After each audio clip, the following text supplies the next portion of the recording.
नमस्कार किसान भाइयों, जय किसान चैनल पर आपका स्वागत है। आज हम बताने वाले हैं कि जो वसुंधरा कृषि यंत्र ने सुपर रीपर बनाया, ये सुपर क्यों है। सुपर क्यों है? सर ने इसमें वर्षों इसमें मेहनत की है, टेक्नोलॉजी को जाना है और ऐसे यंत्रों को लगाया है जो इस मशीन को सुपर बना रहे हैं। तो सर, जो पहले जो रीपर आते थे ट्रैक्टर में आगे अटैच होते थे, और आज का जो आपने बहुत शानदार रीपर बनाया है जिसमें काफ़ी चेंजेस किए हैं, बिल्कुल उस रीपर और इस रीपर में क्या किसान भाइयों को डिफरेंस देखने को मिलेगा? बिल्कुल सर, देखिए क्या होता है, जैसे कई बार हम देख रहे थे फसल धान की कटाई है या कोई चीज़ है या इस तरीके से जब हम वो रीपर लगा के ले जा रहे हैं पुराना वाला, तो वजन बहुत भारी होने की वजह से ट्रैक्टर पे उचक रहा है वो, या कुछ डैमेज हो रहा है, या मेड़ को निकालने में बहुत तकलीफ हो रही है या चलाने में बहुत तकलीफ हो रही है। इसकी वजह से फिर हमने बैक माउंटेड रीपर बनाना चालू किए। तो आगे लगा करके हम मशीन को किस तरह से सरलता से चला सकते थे और उसको और कितना बेहतर बना सकते थे, उस पर हमने कई लंबे समय तक रिसर्च करा, फील्ड्स में गए, काम देखा क्या हो रहा है, किसान से सुना, सारी चीज़ें करने के बाद ये एक प्रोडक्ट हम लोग मार्केट में लाए हैं। अभी मैं शुरुआत से आपको बताना चाहता हूँ इसमें हमने बेहतर क्या क्या किया है। देखिए, ये जो सामने की तरफ में एक स्टार कवर आपको दिख रहा है, ये स्टार कवर का बहुत बड़ा महत्व है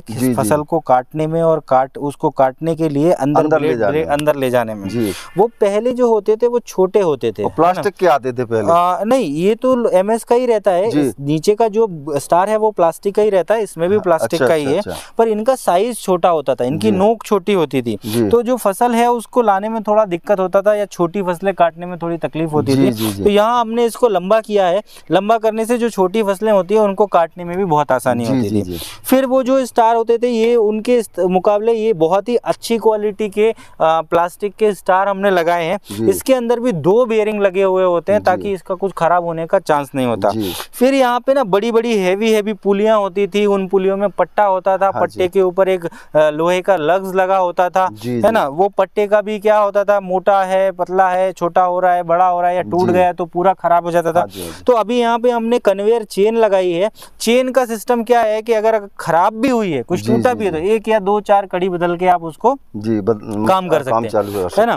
फिर उसके अलावा आप यहाँ पे देखेंगे नीचे की तरफ में यहाँ पे हमने 2-2 तार लगाए हैं फसल को दबा के रखने के लिए। बाकी ट्रेडिशनल मशीनों में क्या होता है, एक ही तार आता है, हमने एक स्टार के पीछे नीचे मतलब 2 तार लगाए हुए हैं। उसके बाद में यहाँ पर सब में फिंगर होती है मशीन में, है ना। फिंगर होने की वजह से वो बहुत बल्कि हो जाती है और कई बार फिंगर में मिट्टी फंस जाने की वजह से कटिंग में भी प्रॉब्लम होती है। तो यहाँ पे फिंगर हटाने के बाद स्टेशनरी ब्लेड नीचे की तरफ होती है, मूविंग ब्लेड ऊपर की तरफ होती है। तो ये क्या हो गया, इससे बहुत आसानी हो जाती है किसान भाई को फसल काटने में, छोटी फसलें काटने में, सोयाबीन काटने में या धान काटने में।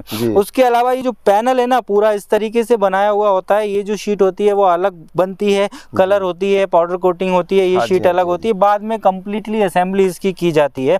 उसके अलावा ये पीछे देखेंगे आप, जो मोटर है उसको भी बहुत बढ़िया बिल्कुल पास सटा के प्लेस किया गया है, सारी व्यवस्थाएं की गई है। ये जो मशीनें हैं, जो पूरे फिटिंग भी पूरा CNC मशीनों पे मटेरियल को कट करने के बाद बनाई गई है। तो ये एक बहुत बेहतर व्यवस्था पहले से रहने वाली है और आपको पसंद आने वाली है, किसानों को पसंद आने वाली है। और यहाँ पे भी बड़ी बड़ी पुलियों की जगह छोटे छोटे गियर्स हो गए हैं, जिनकी आसानी से, जिनकी वजह से मशीन का वजन भी कम हुआ है और मशीन स्मूथ भी चलती है, मशीन की परफॉर्मेंस भी इम्प्रूव हुई है। तो इस तरीके से पूरी व्यवस्थाएं इसमें दी गई हैं सर। और मैं उम्मीद करता हूं हमने जो मेहनत करके जो चीज़ बनाई है वो किसान भाइयों को पसंद आएगी, वो पसंद करेंगे। आपने जो बहुत बढ़िया मशीन बनाई है, हमारे किसान भाइयों को थोड़ा सा इसको जो चलाने में क्या सावधानी बरतना चाहिए, ये भी बताइए। सर देखिए, रीपर जो होता है उसको चलाने के लिए सबसे बड़ी सावधानी ये है कि उसको पत्थर वाली जगह में आप नहीं चला सकते। पत्थर वाली जगह में चलाने से क्या होता है, ब्लेड डैमेज हो जाती है। हालांकि हमने पूरे निर्देश मशीन पे दिए हुए हैं, कोई भी रीपर हो, ये रीपर हो या कोई और भी रीपर हो, लेटी हुई फसलें जो होती है वो नहीं काटता है। पत्थर वाली जगह में आपको उसको नहीं चलाना होता है। जहाँ पर भी ऑयल ग्रीस करने की व्यवस्थाएं दी होती है वहाँ पर निरंतर आपको ऑयल ग्रीस करते रहना होता है। और देखिए फसल जब रीपर से काट रहे हैं तो आपको एक चीज़ ध्यान रखनी होती है कि थोड़ा सा ठंडी फसल काटें। ठंडी फसल मतलब जैसे धान काट रहे हैं तो बहुत सूख गई है तो झड़ने की समस्या ना आए इसके लिए आप उसको थोड़ा पीरियर काटें, या सोयाबीन आप काट रहे हैं वो भी थोड़ा पीरियर काटें। गेहूं में तो ऐसा कुछ प्रॉब्लम होता नहीं है। मूंग अगर आप काट रहे हैं तो वो बहुत सूखते समय नहीं काटें रीपर से, आप उसको थोड़ा सा पहले काटें, फिर उसको खेत में 2-4 दिन छोड़ दें, उसके बाद आप उसको उठा लें।